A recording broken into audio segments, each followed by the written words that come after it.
Dear friends, masters, and co-creators, before we start, we always thank Universe for giving us this great opportunity by meditating on the most supreme Lord, the Creator, with the Gayatri Mantra. Om Bhurbhuva Swaha Tatsaviturvarenyam Bargo Devasya Dhimahi Diyo Yono Prachodayat. Om Sri Matre Namaha. Today, April 8, 2026, as part of Swadhyaya, I feel truly blessed to narrate a topic from Dena Merriam's new book, Sita's Yoga, on the topic, the Yoga of Inner Attunement. Along with me, Bhargavi Pingali will also be part of this book reading.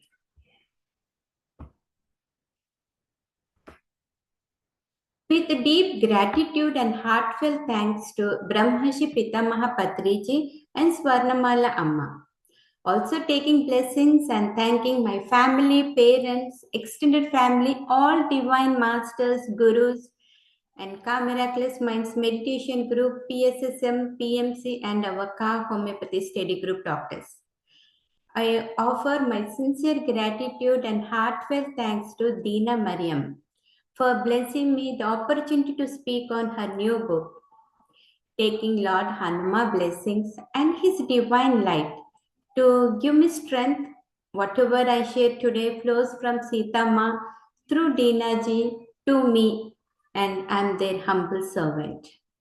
So Bhargavi, can I take opportunity to tell a little bit about the author and also about this book series? Okay. Yeah. Thank you. And Dena Merriam, who was born and brought up in the USA, through her spiritual depth and innate abilities, shares profound experiences connected to Treta Yuga, Sri Ram Sitama. Her earlier work, Untold Story of Sita, also known in Telugu Sitayanam, has brought deep transformation in many lives, inspiring greater love and reverence for Sri Ram and Sitama. And Dena Merriam has begun work in the interfaith movement in 1990s as vice chair of Millennium World Peace Summit. And she is the founder of Global Peace Initiative and has been a student of Paramahamsa Yogananda and a meditation practitioner. She received the Nirvana Peace Prize for her interfaith peace efforts. She has written several books, and I wanted to share how universe will bless us. This book was not my original selection. Like when I had a conversation with Dena Merriam recently, end of February this year, she told about her new book release, Sita's Yoga, in India. And in our discussion, she suggested to read this and immediately ordered the book and started on March 8th, International Women's Day, with the topic, the Yoga of Selfless Action, the Yoga of Awakening, and on the PMC USA channel. That was also Dena Merriam's birthday. So we are truly blessed to receive her sacred work. And since following that, several insights from the book I shared with the different groups, and all the recordings have been compiled in the form of playlist. So, and they're available on in the YouTube channel Kavitha Kukunoor. So it's a playlist, just few, like around 10, I think. The Yoga of Self-Reflection and Non-Reaction, the Yoga of Mind over Matter, the Yoga of Awakening Heart, the Yoga of Love, the Yoga of Non-Interference, and the Yoga of Non-Possessiveness, the Yoga of Forgiveness, the Yoga of Gratitude, and so forth. So it is, and we are so fortunate that Dena Merriam is coming again on Mother's Day. So we are hosting a retreat based on her book Sita's Yoga, and it's really a true blessing. So mostly Dena Merriam's books start always with visionary dreams, and people who have read the Untold Story of Sita, this book is a continuation of that story, but it is not necessary to have read that book, as many aspects of Sita's life will be revealed through this narrative. And Dena ji says, like for the first time, I'm writing a story that is not my own. It is a story that has been told to me, the narrator of the story. She says that it's a great soul who abide in the high astral realm filled with the consciousness of Sita Ma, also known as Mata. And it is a story of a woman named Devani showing glimpses of life towards the end of Treta Yuga. So, Bhargavi, I am starting the Yoga of Inner Attunement. So, what I learned from this most painful experience was not to let go of her hand, no matter what I had to encounter, not let grief, fear, or any emotion block out the sight of her. First, she was always there, ready to embrace me. So, she's saying, like, Devan is the story of her. So, who is not, she's not letting go, it is the Mata, no matter any fear or anything. So let me thank you, Swapna, and many people have joined. During the era in which I was born, time was measured differently than it is in modern times. There were people skilled in reading the complex maps of the skies, and they knew where we were in the cycling movement through the vast community of stars that you now call the galaxy. We knew the rhythmic cycles of time and understood that we were still in an age of wisdom and harmony. But those who knew were also aware of the declining arc that was upon us and the loss of knowledge that would accompany this part of the pathway through the skies. See, in the olden times, so much knowledge they have just with the map of the skies, they tell everything, they predict. And looking at the stars and skies, they can know everything. There were already signs of general weakening of inner perception and an increased focus on material wants and needs. Now that it has been changed, so more on the material wants and needs. A growing sense of individualization and ego consciousness were leading to the subsequent quest to satisfy personal desires instead of the greater good. So instead of greater good, mostly becoming on the ego and individualization. Great changes were afoot. She says, I was born in a village in the Kosala kingdom. It's in a place known as Bharat, India, neighboring a beautiful forest bountiful with plant and animal life. So, Kausala Kingdom, she is born, and how beautiful the forest and the plants and animal life. Our life was simple but fulfilling. We took great pleasure in observing, guiding, and protecting the forest life and had an intimate relationship with all that lived nearby. Nobody took more from the forest than was needed. When an animal was harmed, it was as if one of our family members was suffering. So we did our best not to cause any deprivation. So, how beautiful she is narrating the forest and how happily they lived. And even for the animals, also, they care. If there is any suffering to the animal, they feel like it is their own family. The river that ran through our village, flush with life, nourished us and was the home of a protective Devi. We understood that consciousness resides in everything, in the soil, in the stones, in the clouds, and in the distant skies. For the beings that lit the night time umbrella above were all elder brothers and sisters, our guidepost to the future. So they were able to feel that consciousness in everything, whether it is living or not living, plants, soil, stones, everywhere they felt that consciousness, they could feel it. It was the same with villages from near and far. Instinctively, we knew how to act with others so as not to cause suffering to anyone. This was Dharma. We were all intimately interconnected through our heart center, and when harm came to one, it was felt by all. We lived in a consciousness of unity, oneness with the collective, at least while I was growing up. So she was saying that in the village, everyone followed that dharma and they care for each other and they do not cause any suffering, and they all work with the heart, from the heart. I was a curious child and from an early age began to inquire about the world around me, never accepting what my parents told me as the final word.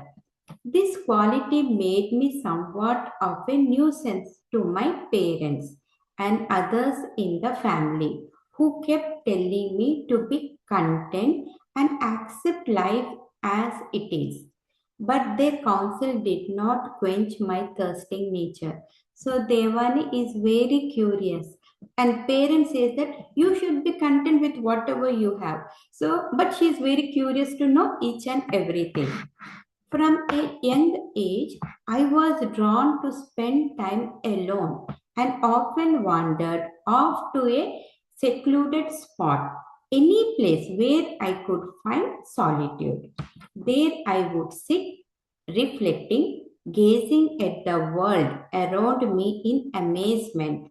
So she usually, whenever she finds, sometimes she goes and find a place where no one is there, and she tries to look at everything, gazing around the world, and each and everything she feels, she gets happy and amazement.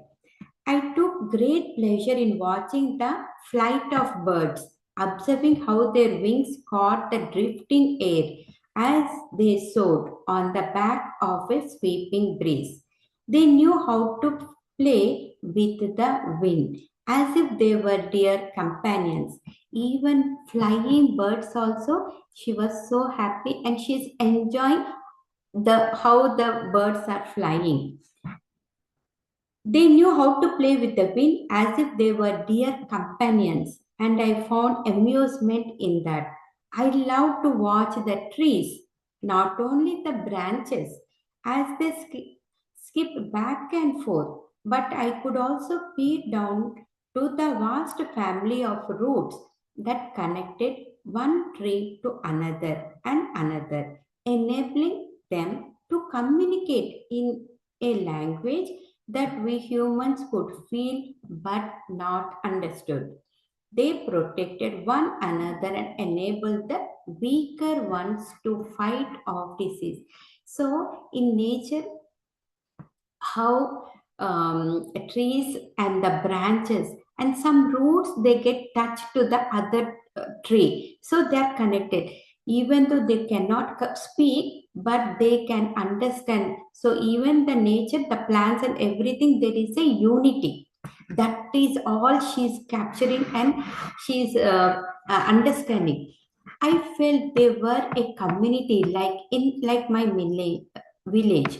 We too were like a forest, a family of connected roots, the stronger ones helping and supporting those in need. So just like in forest, all the plants, they have roots and they are connected. So stronger one will protect and help support the weaker. I learned a lot by watching. I hope everyone is enjoying understanding. I learned a lot by watching nature in those early years, observing my first lessons in attunement, Attunement means you are getting connected to your inner self, awareness, harmonious with the universe and with yourself. If the birds were not attuned to the world around them, they would not know to seek coverage at the approach of a storm. The animals had an inner knowing of when to retreat in the face of danger, and awareness of what to do and when. See, when we are not attuned, we are not in sync, harmonious with the surroundings, we do not know.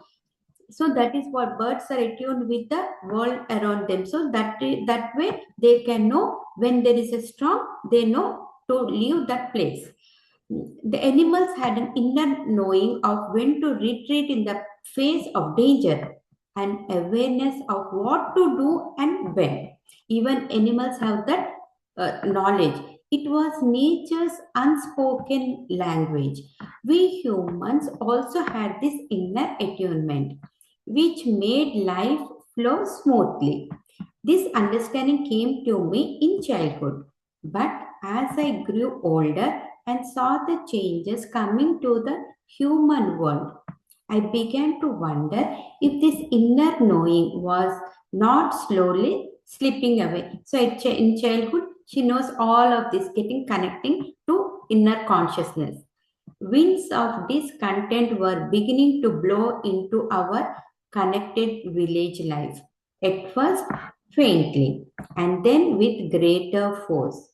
And as I entered adulthood, I received the first inklings of what was to come. But I am getting ahead of myself. So there were changes in the village. Within my family, my mother was naturally attuned to each one of us, and I learned from her. I saw that she instinctively knew what each of her four children needed. So there were four children. So she was saying that her mother knows each child what they need. So she attunes to that child needs. I saw that she instinctively knew what each of her four children needed. She knew when one of us did not sleep well and what food to feed each one, tailoring her mothering to the individual needs of each child. So she's addressing individual needs of each child, what they need when they feel, when they get sick, what food to be given. I observed this and inwardly made a commitment to do as my mother did. She was observing her mother and she felt like, okay, I also should do it the same way. To attune myself to each person I met so that I would know their needs. See, we are doing the same thing. We are attuning to people in our group, to each one of us, to our friends, to our family members. Most importantly, I vowed to attune myself to the one who came to me in dreams. She would guide my life, and all I had to do was to keep her in my thoughts as much as I could. So, this Devani is saying that in a dream, she used to get Mata, or she also calls as Devi. So, and when she gets her, she feels so good. She is attuning to her. This became my practice from an earlier age. See, we say like we have a guru or some Ishtadaiva, like that. Like that, she is attuned to Devi. And I found that whenever she was in my thoughts, everything flowed smoothly. Whatever I needed suddenly appeared. See, we say that God is with me. Sita, today with all of us, Sita Ma is there with all of us, within all of us. So we feel so good, so happy, so vibrant. But when my mind was not on her, I often encounter frustration and difficulty. Then when Devi or Mata was not with me, attuned, then I feel frustrated and agitated. In my earlier years, village life was harmonious for the most part. We were farmers and craftspeople, builders and healers. What the farmers grew, they exchanged for what they needed in terms of clothing and household items. So in their village, there were farmers, craftspeople, builders, and some healers. They exchanged the services. And this provided ample food for those who did not cultivate the land. So if I give some food to you, you give in return to me something else. Everyone had enough, but nobody had more than enough. As greed was an unknown intrusion in our life, so there was no greed. Everyone had enough. They were happy in our life. There was no concept of ownership of as the land belonged to Vasundhara. So no one said like I am the owner of the land. Everyone happily lived. Mother Earth, who graciously provided for us. Collectively, we built our homes and then passed them on to whoever needed a home when the time came to depart. As a child, I was not aware of the one known as Sita.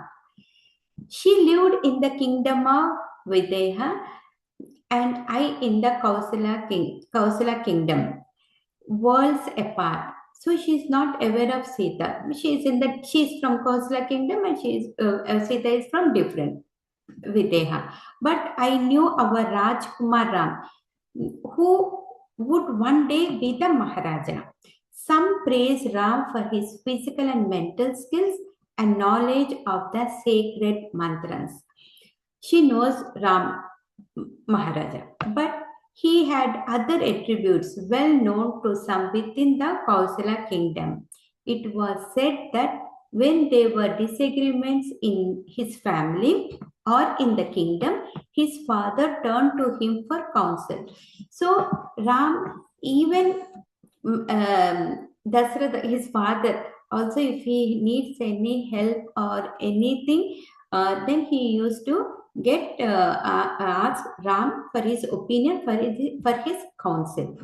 As a child, I heard many stories of how he settled disputes in a fair manner with an objective yet caring eye.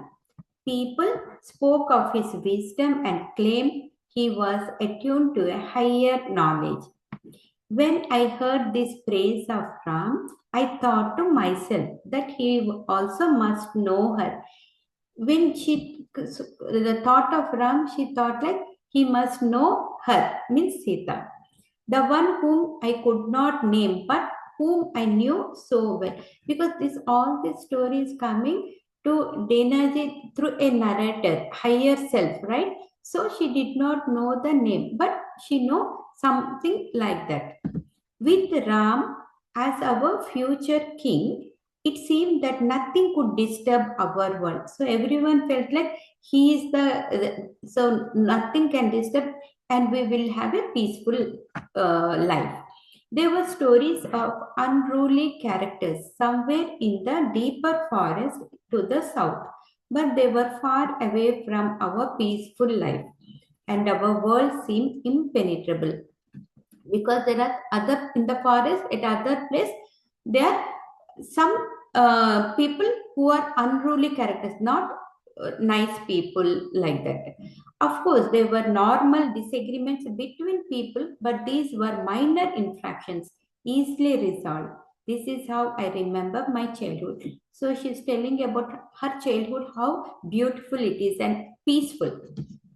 Sita's marriage took place before mine. Before Devani's marriage, Sita got married. Ram and Sita. Word spread that our dearest Rajkumar was to be married to the Rajkumari of the Vaideha kingdom.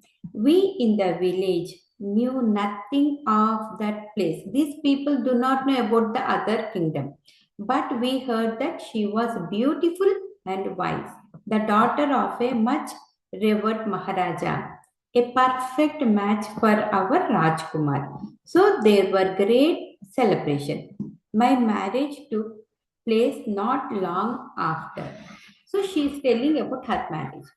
In our village, there was a boy named Mandar. So now Devan is telling about her marriage, how she got. And the whom she married, his name is Mandar, a few years younger than me, who had a strong attraction and attachment to me. I did not quite understand why, but there was nothing I could say or do or to discourage his attention and favors. So he's a nice person and strong and attraction. So she's getting attached to him. So they're kind of an attraction. As we grew older, this attachment grew stronger. And one day he declared that he would marry only me, no one else. I quietly laughed to myself when I heard this because I had no intention to marry me. He liked her. She liked him, but she did not want to marry. She just liked him. But he wants to marry only her. That desire simply did not exist in me. When I asked Mandar why he wanted to marry me, he replied that whenever he was with me, he was filled with a warm and comforting feeling, and it made him happy just to be by my side. I am happy when I am with you, Devani, and I think that is what love is, he expressed. I was not so sure. I was touched by his words, yet my desires lay elsewhere. He says that when I'm with you, I'll be happy. And that is what love I felt. My relatives could not understand why I was not enthralled by him because Mandar was considered to be one of the finest and perhaps the most attractive boy in the village. Even I had to admit this. He's most attractive in the village. His facial features were refined, well sculptured, with high cheekbones and large bright eyes that smiled when he spoke. He was well formed and quite strong from his work in building and creating objects from wood. So he's attractive, beautiful, smiling, and his work is also very good. Creating objects from wood. Like his father, he was a master craftsman, very talented with his hands. Most importantly, he had a magnetic personality. See, we know, right? We say that some people are magnetic. We get attracted, we get influenced by them, and people were drawn to him. His voice was commanding, and others listened when he spoke. If I had any interest in marriage, he would be the one. But my heart and mind were set on finding her, the one who came to me in dreams. And I believed that marriage would disrupt my search. So Devani, she likes Mandar. But what Devani was looking is the Devi she got in the dream. So if she marries him, she felt like she might disrupt that, she might get lost from the Devi. So that is what is her concern. When my parents saw that I was not interested in Mandar, they tried to make marriage arrangements with several other young men in the village, but I refused each one. They wanted to find another guy for her, but she refused. At this point, I appealed to the one I called Devi internally, asking her how to escape my family's plan for marriage, saying that I wanted only to seek refuge in her. So finally, she was asking Devi that how can I escape from this marriage? You please help me. So she felt refuge in her. My desire was to live alone somewhere in the woods where I could devote myself in meditation practices which I had learned as a child and very much wanted to master. So her intention was to live separately in the forest and master her meditation services. And so now Bhargavi, she will take over and please continue. Thank you, Doctor. Yeah, I'll continue from here. Um, an answer soon came, and it came initially from Mandar. He pleaded with me one day to marry him, promising that he would give me all the freedom I sought and needed. I know your spiritual efforts come first, and if it is solitude you seek, I won't object. As long as you return to me. You can wander as much as you want, but you must promise always to return. The As extent of much his. as you want. Sorry, okay, as you want. Okay, can I continue? Please. Yeah. But you must, the extent of his love touched me. And I told him I would give an answer the next day. A part of me knew I would acquiesce. I think in this case, acquiesce meaning accepting something without any protest. Yeah, realizing that my parents were intent on finding a husband for me, and if I was to marry, it would have to be him. But I wanted a sign, a blessing from Devi. I attuned my mind to her, seeking an answer. And that night, she showed me in meditation my past with him. In one life, we had been destined for marriage but were torn apart by our families. And in another life, I refused him, leaving him in a cloud of sorrow for the rest of his years. As I viewed scenes from the past and saw the grief I had caused him, love for him awakened in me. Arising from my meditation seat, I knew that I would not do that again. I would not turn him away. Then I heard her words drifting to me through the invisible walls that separate our worlds. You are to be a householder in the village, not a hermit in the forest. Those were the first words I heard from Devi since taking birth, and at that moment, I recalled that before I was born, when I still resided in the world of light, I saw that I would marry Mandar, fulfilling a long held desire for his. In this way, my marriage came to pass. Yeah. The next day, Mandar reiterated his promise never to interfere with my spiritual efforts, to give me complete freedom, and I promised never to leave him or cause him sorrow. This was the marriage vow we took. Our marriage was celebrated with great fanfare in the village as we came from two widely respected families, but to one person it caused great sorrow. Mandar had a younger cousin, Anu, who doted on him and desperately wanted to marry him. She was much more like him than I was. Both were outgoing, engaging, warm, and social people, while I was withdrawn and inward looking.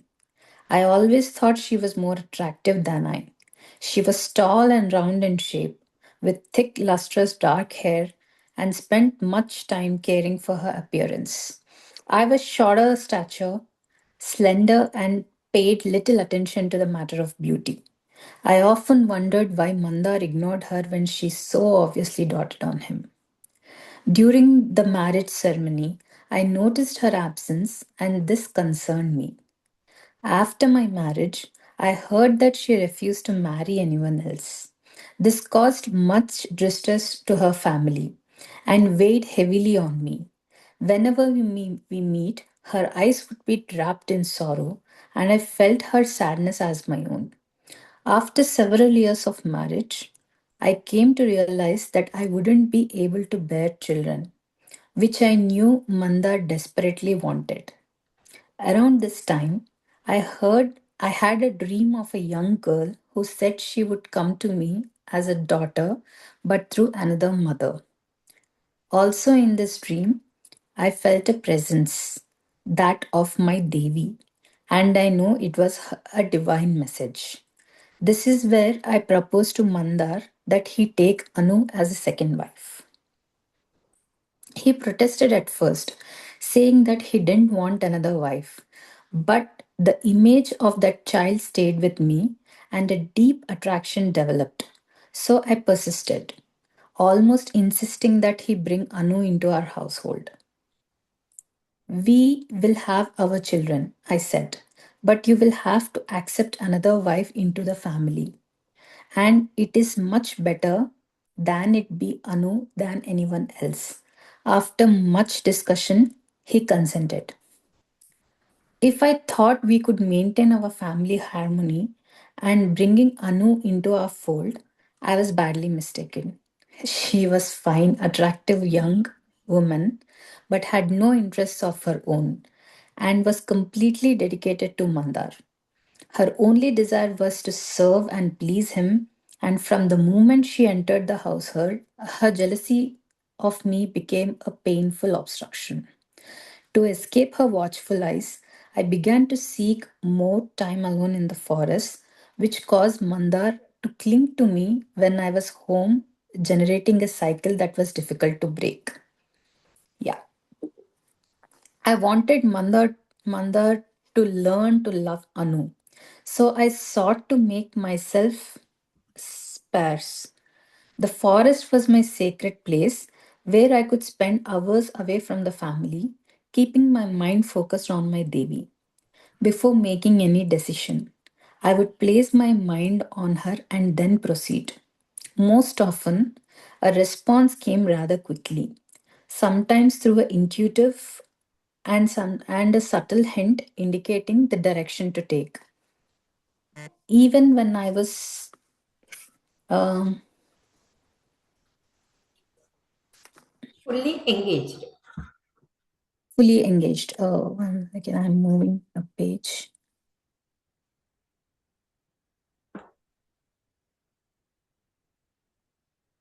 Sorry, I just have to move a page. Yeah, sure. Fully engaged in earthly affairs, fulfilling my outward duties, she remained foremost in my mind. I reaped many benefits from this inner attunement, and this helped me get through those first troubled years after Anu's arrival in our household, where she took issues with everything I did or said. I was able to remain relatively unruffled due to this practice and was mostly undisturbed by her grievances, but at the same time, I did nothing to help her overcome her jealous nature. I simply withdrew and made myself immune to her. So, Bhargav, what I'll take a Yeah, few. please continue. Yeah. So what Devani she thought was with Anu it will be more nice, harmonious and everything. But she was more jealous.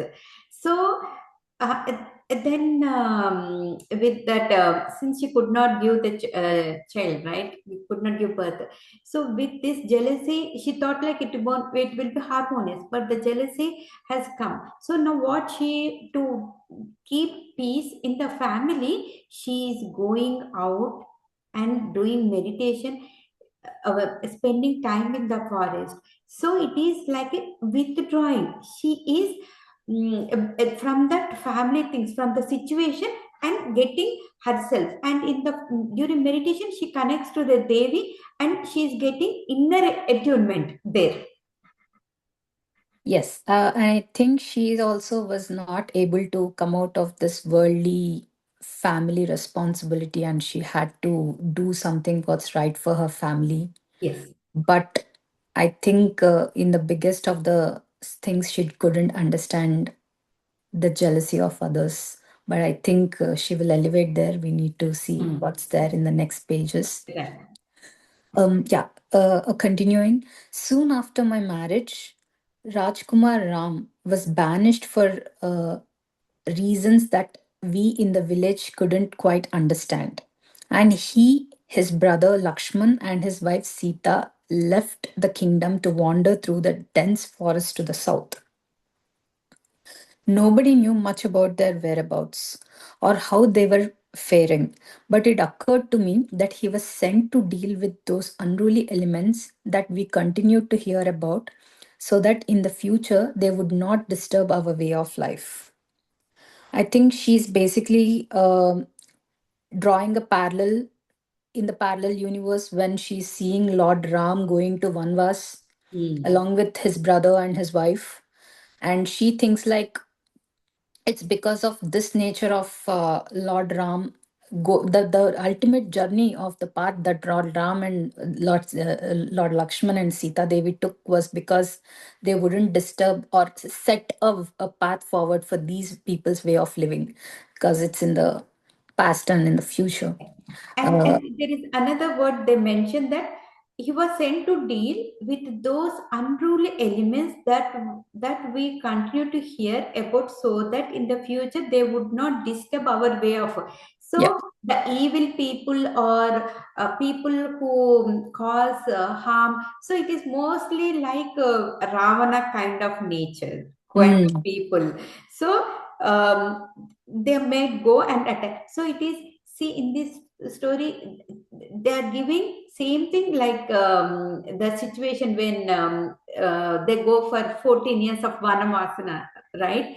Raman, like that situation. yeah. The Maharaja died soon after Ram's departure, and there was much mourning in the kingdom, both for his loss and Ram's absence. I dare say that every town and village was affected, but I remain unperturbed because I had my Devi, and as a result, I felt an inner assurance that everything was as it ought to be. There was no loss, nothing to mourn, but I didn't dare share these feelings with anyone, and increasingly I began to isolate myself. Sita was still a relatively unknown figure in our kingdom, but the villagers were impressed that she has insisted on departing for the forest with Ram despite the many dangers and challenges that lay ahead. One day, I overheard a conversation between two men in our village discussing her. I heard that in Mithila, she gained great knowledge of the forest, knowing which foods to eat and which to avoid. It is said also that she has no fear of any animal, not even the man eating ones. The second man responded, I was told she has great knowledge of the medicinal plants and can take care of the two Rajkumars in the event of any injury or illness. Surely she will protect and care for them.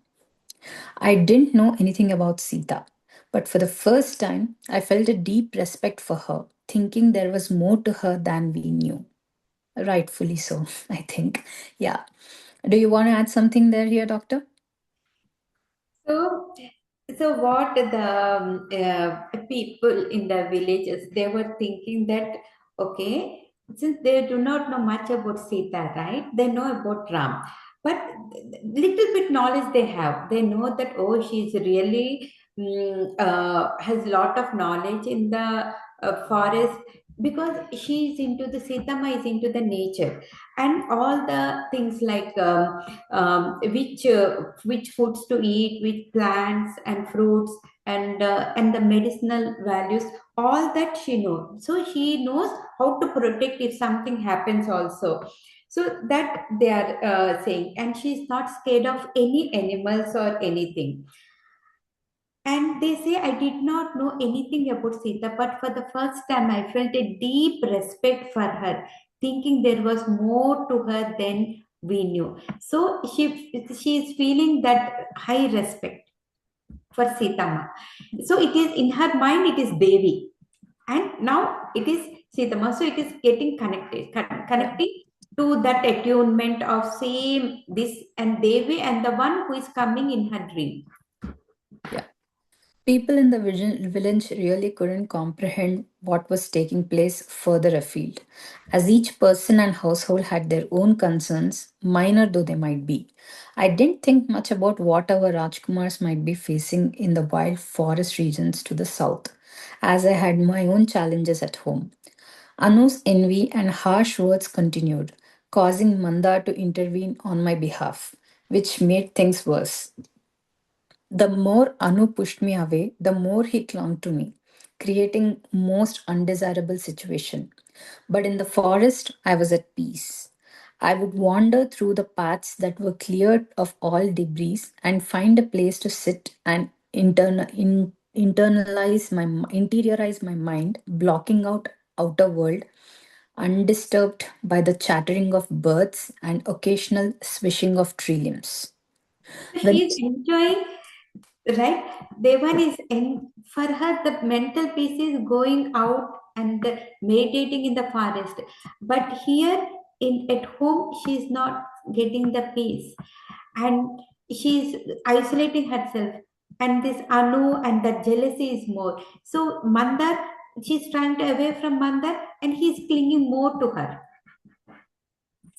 and that is also it is not, and Anu may not like it. So that that whatever that in the house, it is not giving her peace. When Anu became pregnant, I was sure everything would change.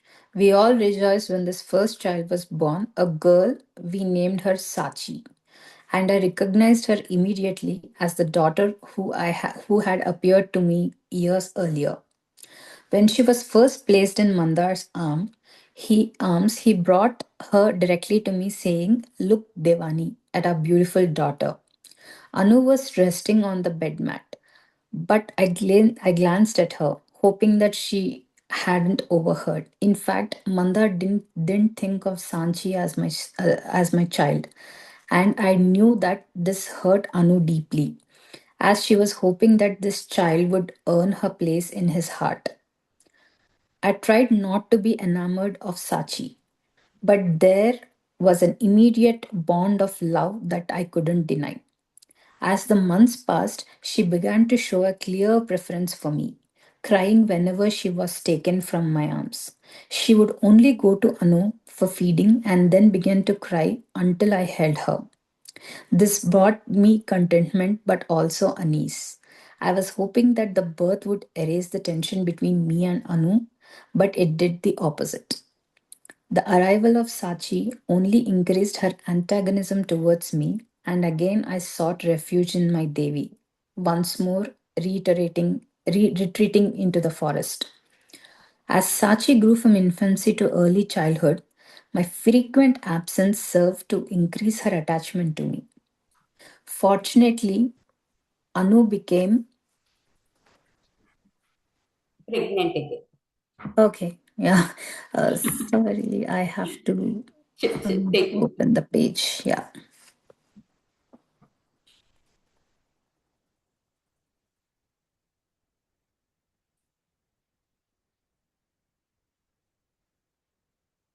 Pregnant again, and And another. another daughter came to the family. Then a son.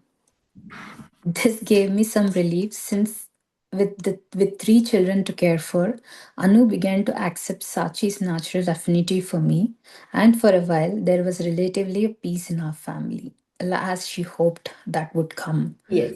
Yeah. I would often take Sachi with me when I went to gather plants by the river or in the forest, and I was amazed at how much she instinctively knew. Unlike Anu, she had a deep love for the natural world and a complete lack of fear. When she asked me how I knew where to find the plant I sought, I told her that I attuned myself to my Devi and then I knew where to look. "How do you do that?" she asked one day. It was at this point that I sat her down and explained to her about one who came to me in the dreams and whom I tried to keep uppermost in my mind, telling her about a relationship that have never openly spoken before to anyone. I saw that she understood, and from that moment on, I began to speak of spiritual matters with this daughter who had been sent to me. Well, she has a companion now. We can speak. Same. Yeah. She got same inner attunement. Whatever she has, same thing she's seeing in Sachi. Sachi. Sachi also likes to spend time alone, and often when I was gathering plants, she wandered away, but I never worried because I felt she was protected. When I once asked her why she liked to wander off, she replied, "When I'm alone, I speak to our Devi like you do." I had to smile at her words, knowing that she truly was my daughter. As Confirmation. As Sachi grew, she had begun to take note of an underlying disharmony between Anu and me that would emerge every now and then, and she challenged us both. On several occasions, I heard her ask Anu why she was mean to me.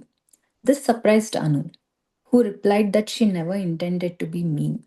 But you are mean, she replied in a reprimanding tone, and that makes me sad.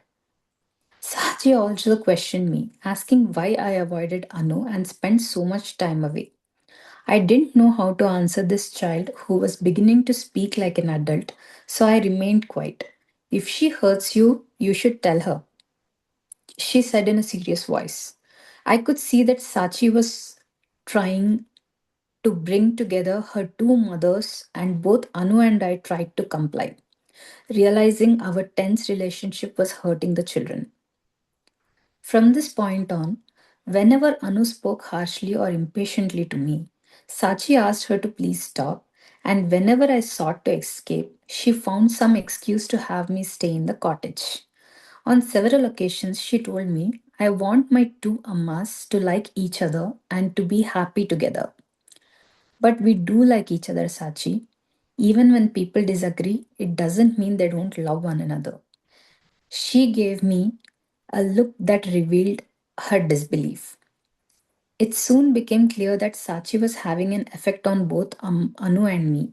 In her presence, we became kinder to each other, knowing that Sachi was observing and would take us to task if need be. Without us realizing it, she was becoming more of a peer and less of a child.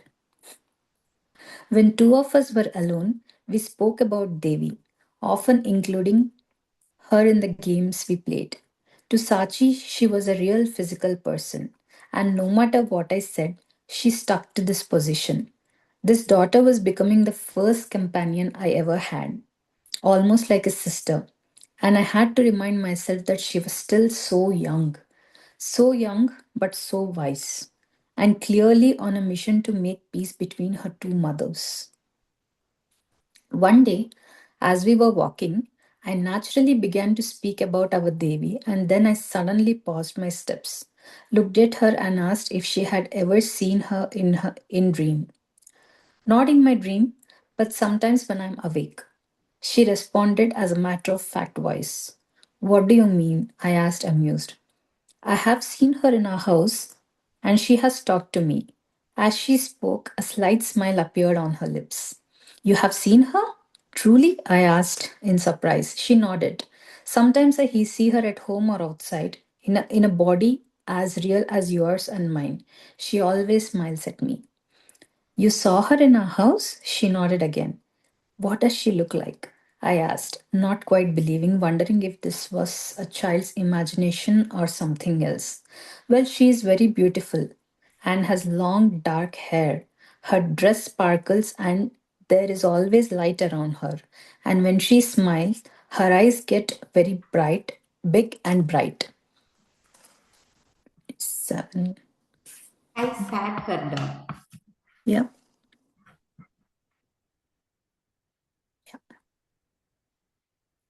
I sat her down. 1 second.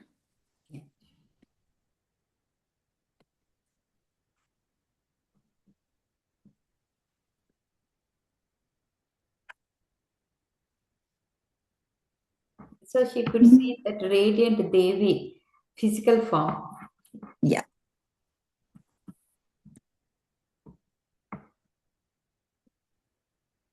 1 second. I'm sorry. I'm having some issues with my No. pages. Yeah. I sat her down and asked. Yeah.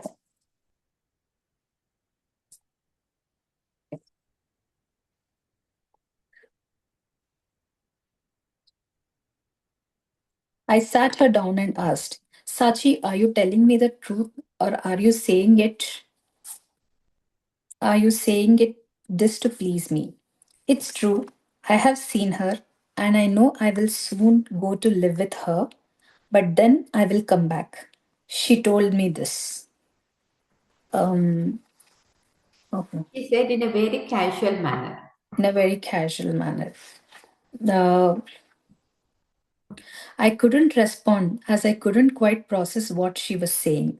Although I was cognizant of an almost imperceptible thought breezing through my mind, casting a shadow, but I chased it away, unable to acknowledge that inner whisper, which was perhaps trying to prepare me for an inevitable.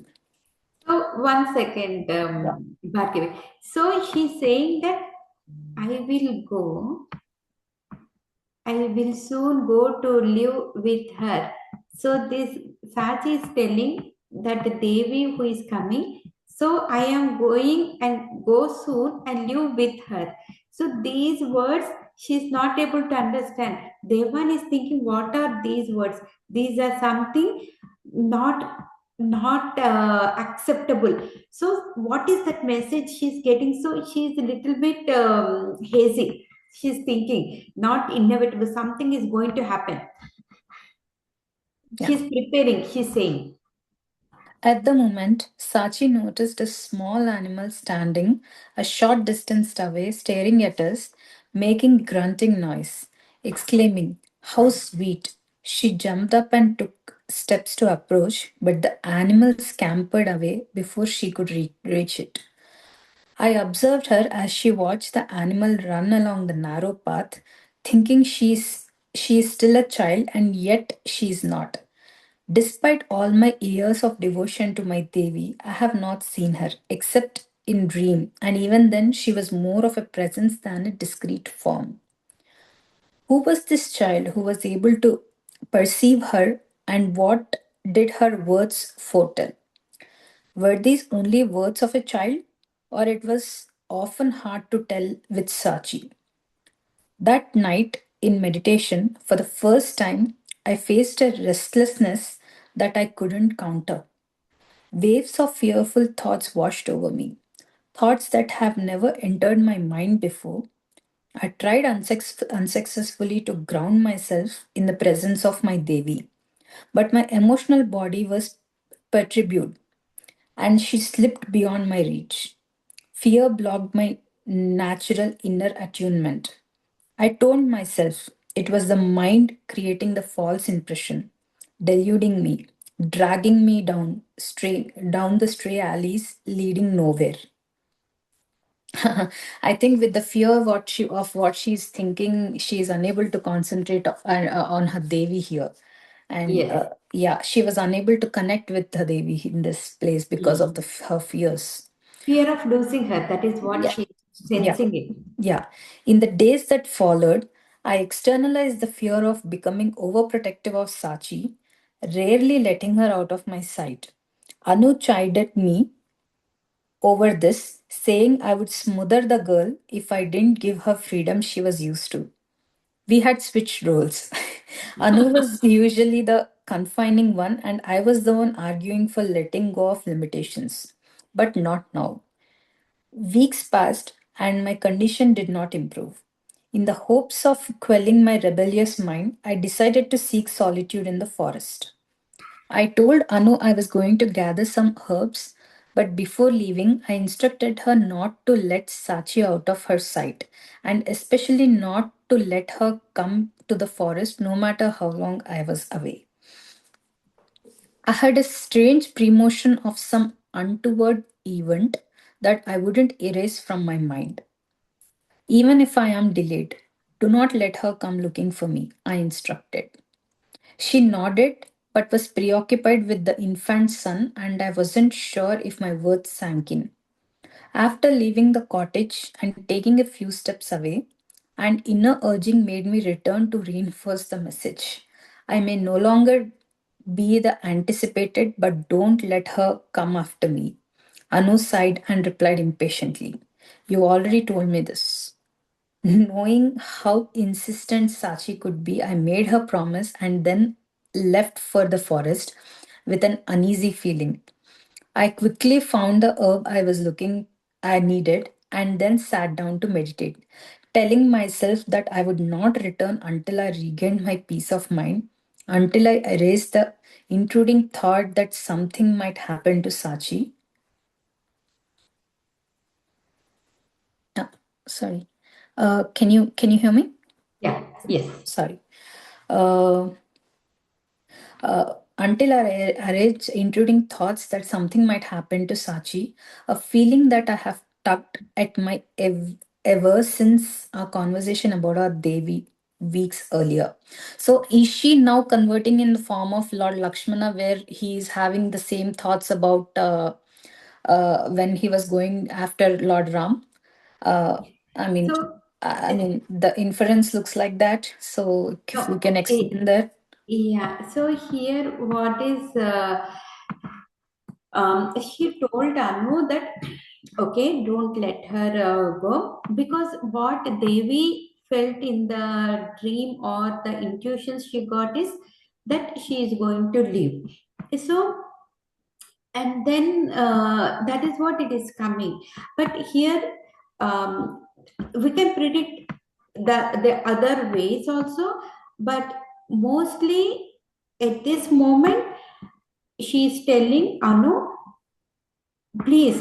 Two times she repeats that be careful, don't let her go. Then Anu says, why are you telling me repeatedly? I know that you already told. But Devani knows that something is going to happen. She will leave her physical form. That is what she's sensing. But she do not want to happen. So Yeah. now, so what Devani did, she went to the forest. She's meditating and she found the herbs I needed. And then she started to meditate, telling myself that I would not return until I regain my peace of mind, until her mind gets settled. She wanted to do that meditation, because that intruding thought, that is something coming into her mind saying that something bad is going to happen to her. A feeling that had tugged me at me ever since our conversation about our Devi. So those that thought is keep on coming to her mind for several weeks. Yes. So yeah, she's channeling her inner. Looks like she was channeling her inner Lakshmana here, where he was also doing the Lakshman Rekha there for Devi. Here, she was trying to do the same with Sachi, I believe.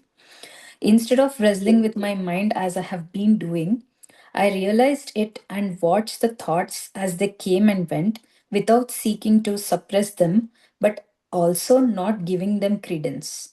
I watched the waves of fear pass through me and wondered where they came from, knowing that I had to release them. They were interfering with my relationship with Sachi. What is the worst that could happen? I asked myself. I could die or she could die. But that's not the end. We loved each other, and if something separated us, we would find each other again. I knew that. So why was I so perturbed? I kept on releasing these thoughts, sending them off like freeing a flock of geese and watching them fly into the horizon until my mind finally settled down. So here these thoughts are coming. Then she keep on saying that, okay, now what will happen? Worst thing, what will happen? Either she could die or I could die. So what? We can connect again. We can we could find each other again. So when she got that thing, then she's releasing all that negative thoughts.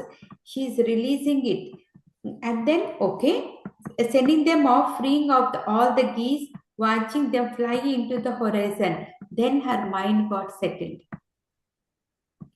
She just let go of her bad thoughts. Yeah. I was finally able to achieve an inner stillness for the first time in many weeks when, out of the stillness, and a voice cried out to me, the voice of Sachi. Fear gripped me again. I jumped up but sat down, telling myself it was an illusion, another of these false fears that came over to me of late. I had finally achieved some mental quiet and couldn't allow myself to be disturbed again. So I continued to sit, but I was unable to Erase my unease. erase my unease, that feeling that something has happened to Sachi. So I got up and hurried home, telling myself I would try again next day. When I arrived, the household was in a chaotic state. Several village healers were trying to revive Sachi, who lay listless on the bed mat. When I had returned after what seemed to her like a long time, she left the house unnoticed and went to the forest in search of me. But she lost her way. While climbing through the thick bramble, she disturbed a sleeping snake who lashed out at her. She was found by a villager passing by and brought home to our cottage. Still conscious, she called out to me, the call that reached me, but I had dismissed it. By the time I arrived home, she was unconscious. With tears streaming down my face, I stroked her leg, now swollen and blue. My worst fear has been realized, and it was beyond what I could bear. It was too late for the medicine. The poison had now spread throughout her body. I applied additional plant combination that I knew to no avail. I chanted healing mantras I had learned as a child, but my mind was not concentrated enough to have any effect. In my disturbed emotional state, I was useless. All I could do was cry. I stayed by her side, holding her hand through the night, praying to our Devi, but in the early morning hours, Sachi left her physical form. So here, during the meditation, she is getting all the things, but she's trying to put them out. And here they said, she called out to me, the call that reached me, but I had dismissed. I was thinking that okay, she will be fine, and that bad thing will not happen to her. So she's taking it out everything, and she's trying to get mental peace for her. She's trying to overcome all her fears. And though she once she came and she tried using the herbs and mantras, it did not work. It did not. And finally, the healing mantra, she chanted the healing mantras. She learned as a child, but my mind was not concentrated enough to have any effect. Did not have any effect, and finally she left the physical form. Deep grief ensnared me, thrusting me into a seemingly bottomless pit of darkness, from which I could find no escape. Sorrow stalked me, following me everywhere, invading my inner peace to such a degree that I couldn't even find my way to my Devi. I should have clung to her, but I had lost the inner attunement and was left alone to wallow in my grief. The days and nights dragged on, and nothing could relieve the pain I felt until one night she came to me in my dream, lifting me into the light of her presence, but at the same time enabling me to feel keenly the sorrow of Anu, who bore the additional pain of blaming herself for Sachi's death. She has promised not to let Sachi enter the forest, but she has been inattentive and had failed to notice the young girl's absence. And when she did notice, she herself was too fearful of the forest to go after her. Everything changed after that dream. Turning my attention to Anu's sorrow allowed me to forgo my own. My grief became secondary as I began to care for the one who had given birth to this daughter. I turned all my attention to her, but in the process overlooked a father who had also fallen into deep sadness and who was rapidly receding into his own darkened world. So finally, what happened?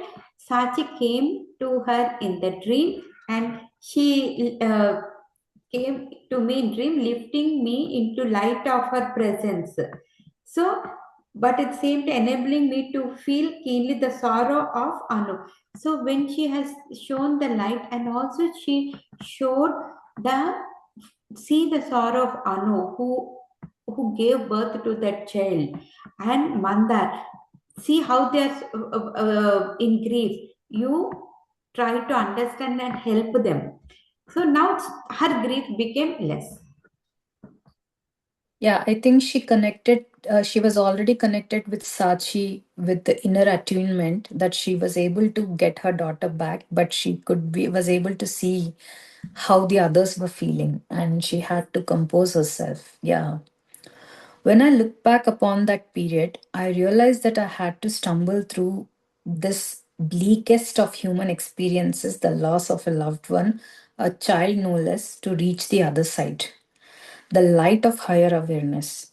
But I did not walk alone. She was there beside me. Only I had blocked her out. When I couldn't reach her, when I couldn't see beyond the loss and loneliness that engulfed me, she came down to where I was to take my hand and to lead me out of the dark alley of forgetfulness. As soon as my emotions were stable enough to feel her presence, my inner voice called out, Mata. And at that moment, she became more than a Devi for me.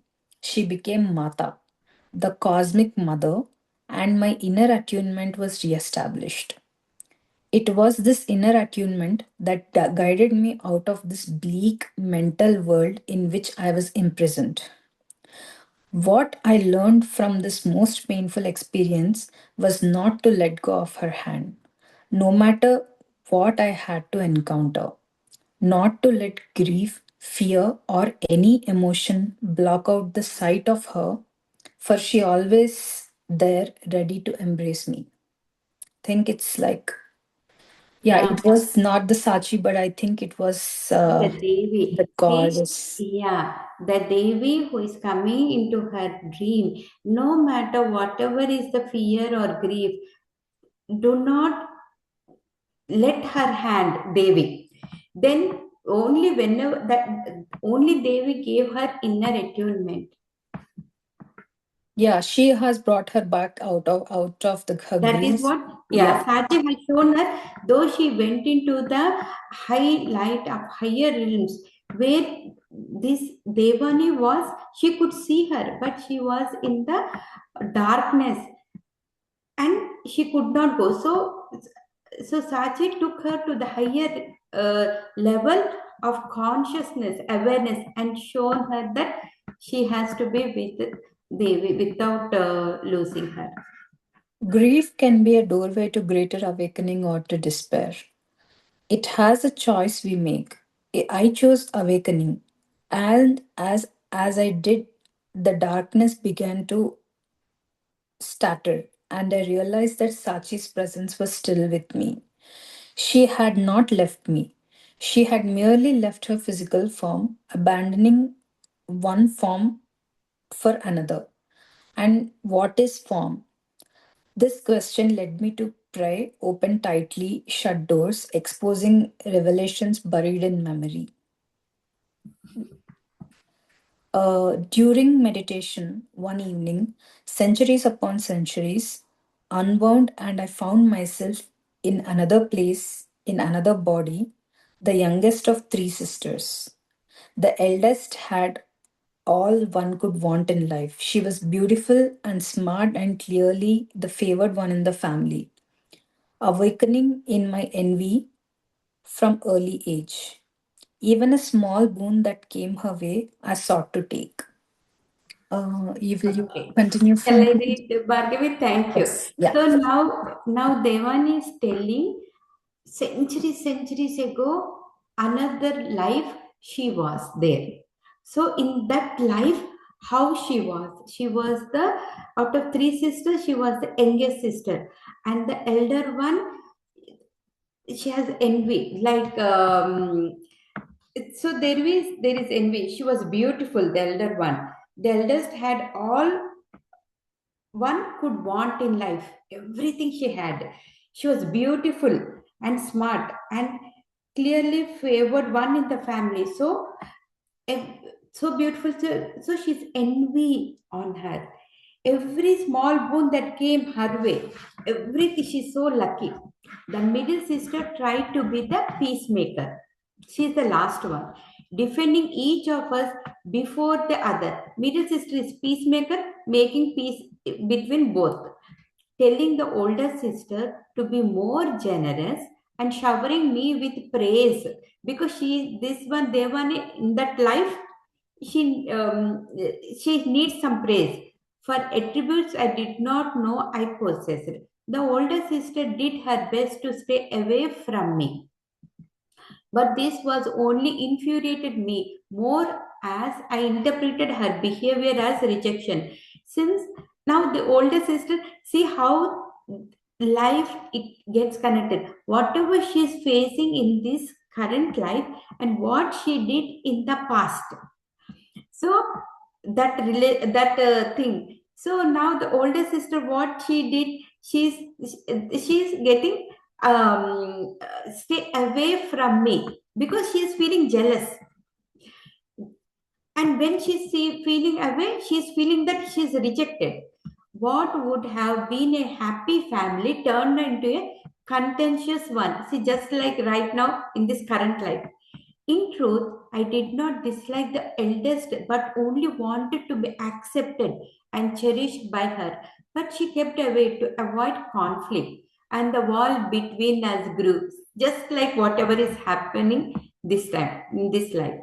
There was an unspoken bond between me and the middle sister based on our reverence for the one we call the cosmic mother, the deity of innumerable names and forms. So, middle sister and she both are compatible, and because of that bond, the two of us used to wander off and tell each other stories we had heard about the great mother, never sharing our secret with the other family members.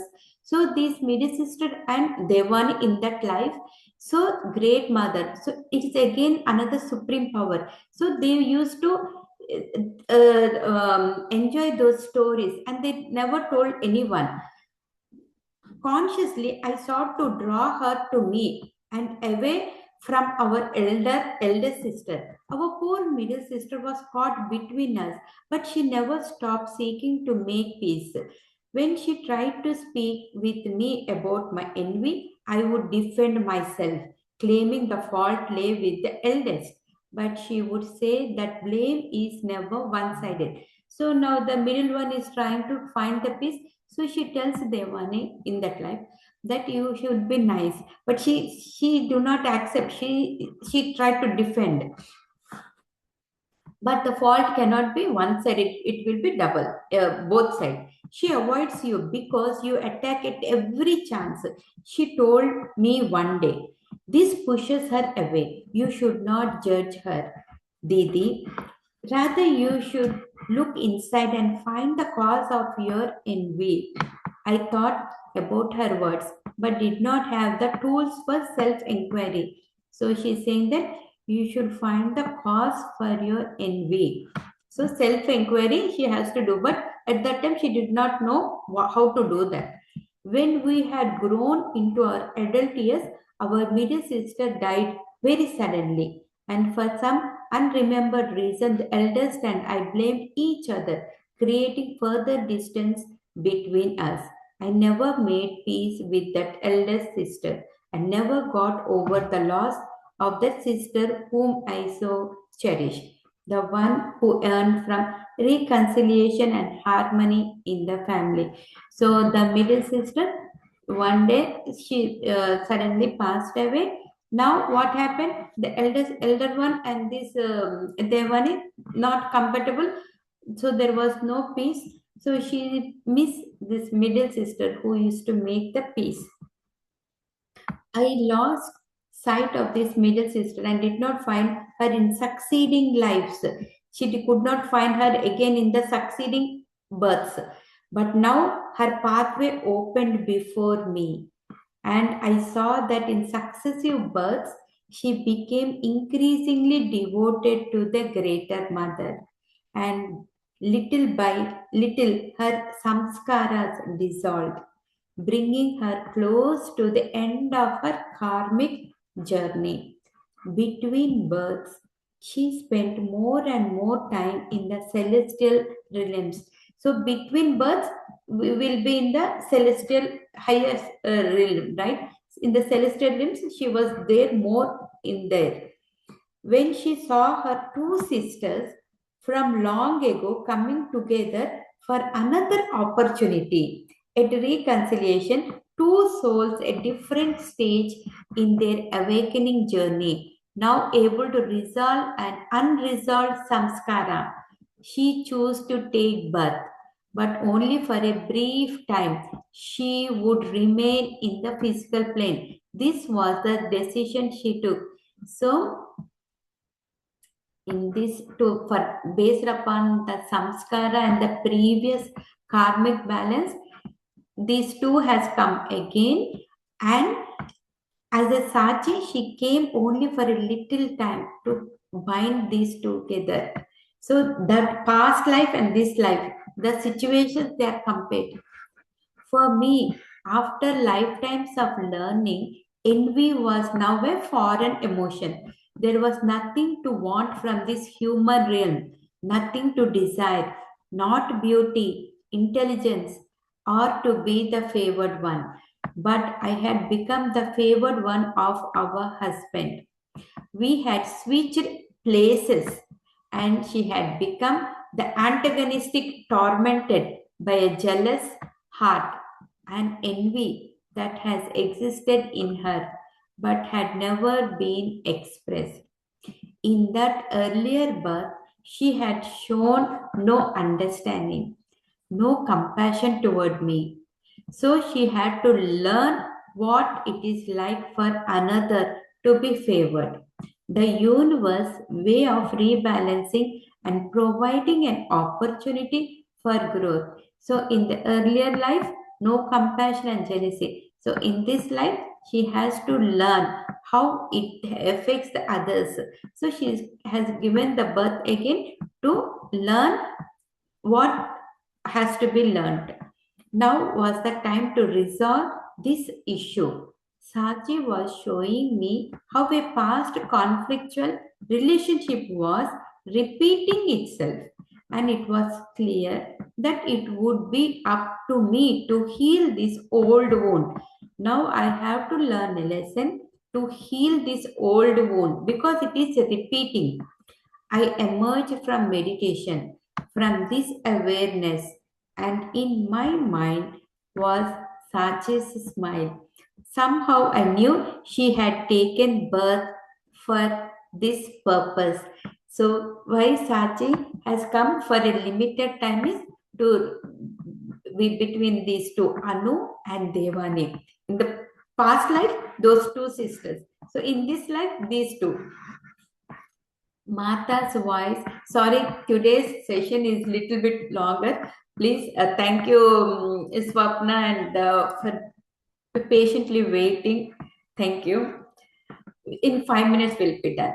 Martha's voice drifted to me through the fluttering leaves of memory. You must embrace fully both the joy and the pain, for that is the nature of human life. Know that it is the limited self who experiences the outer world. The inner self is untouched. Reside in that, and you will not know sorrow. So, inner self is untouched, and when we have limited thing, knowledge or experience or wisdom, then we will be affected by the outer world. Her presence was vibrant within me. I came to understand that one can maintain a state of non sorrow even during the depths of sorrow if one resides in the ever constant calm beneath the waves of disturbances. Life was unfolding as it should.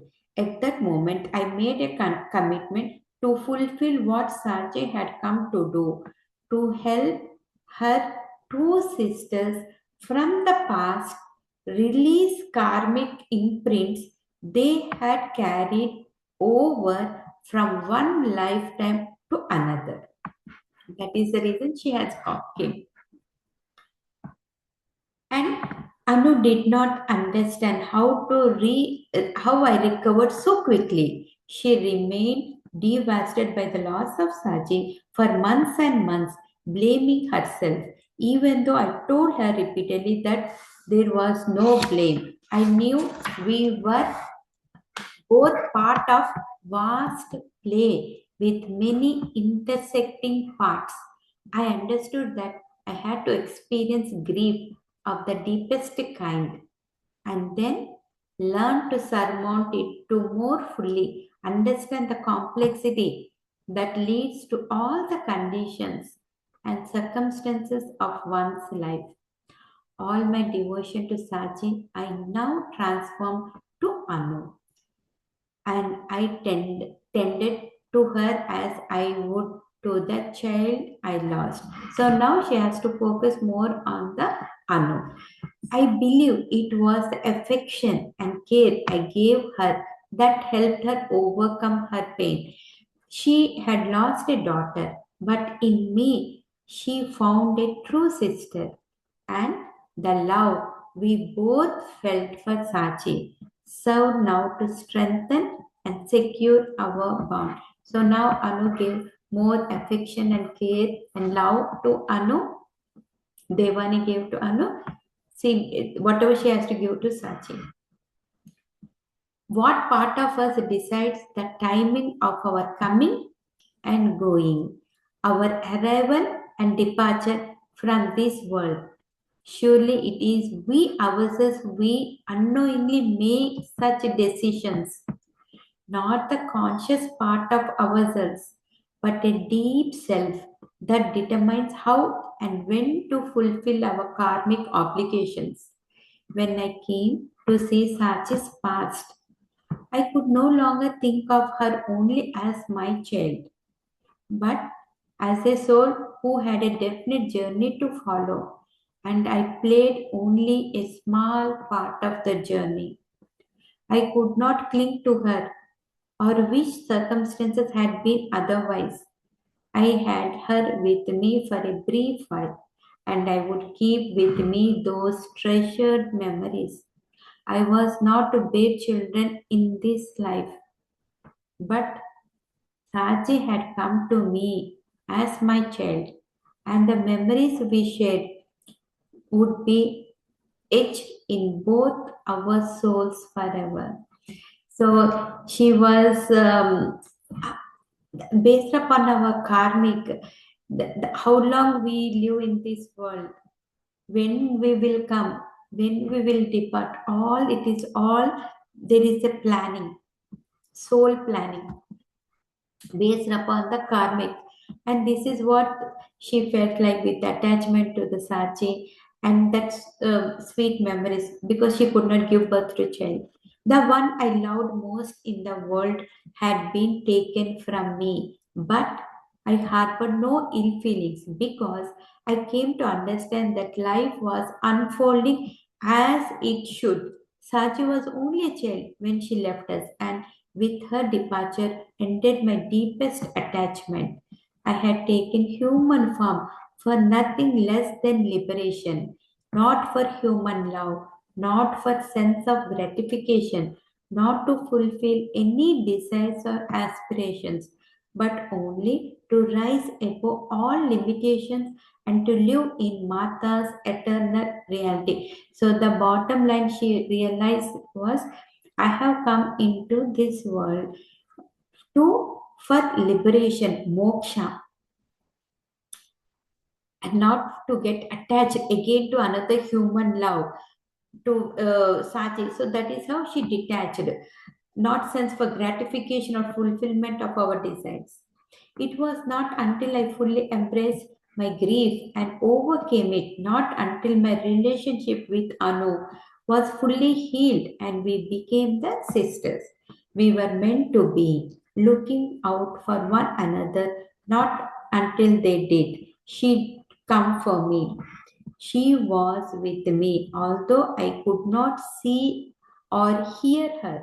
The one whose sacred promise was embedded deep in my still sleeping mind. So, being said that one, thank you so much. And thank you all. Thank you, Bhargavi, and everyone. This was a nice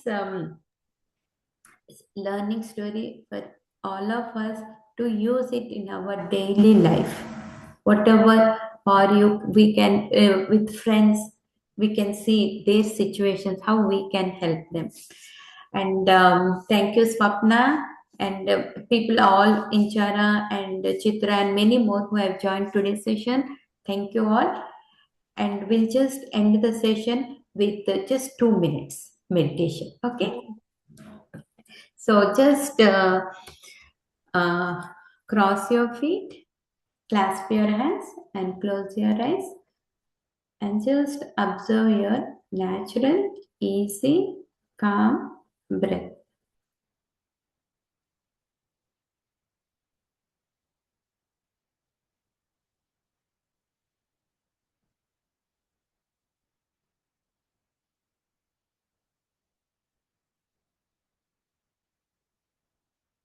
Today's session was so nice. The Yoga of Inner Attunement, and we have received Sita Ma's, Sri Ram, and Hanuma blessings through Dena ji, through this Sita's Yoga, showing with much gratitude, thanking each and everyone.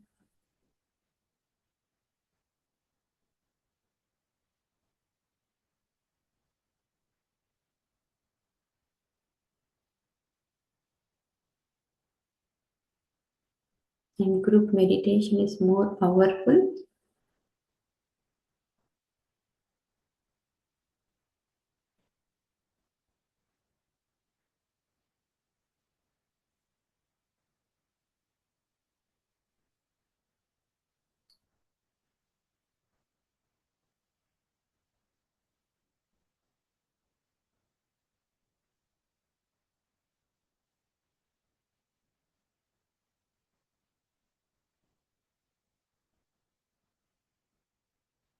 Thank you, masters. And people who want to continue, they can continue. But otherwise, just place your hand whenever you're ready. Place your hands on your eyes.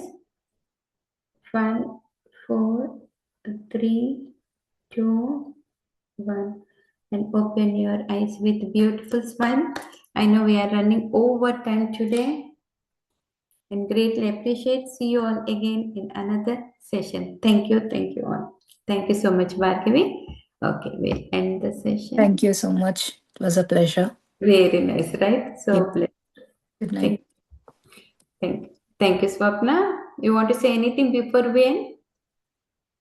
Yeah, you're muted. Okay. Thank you.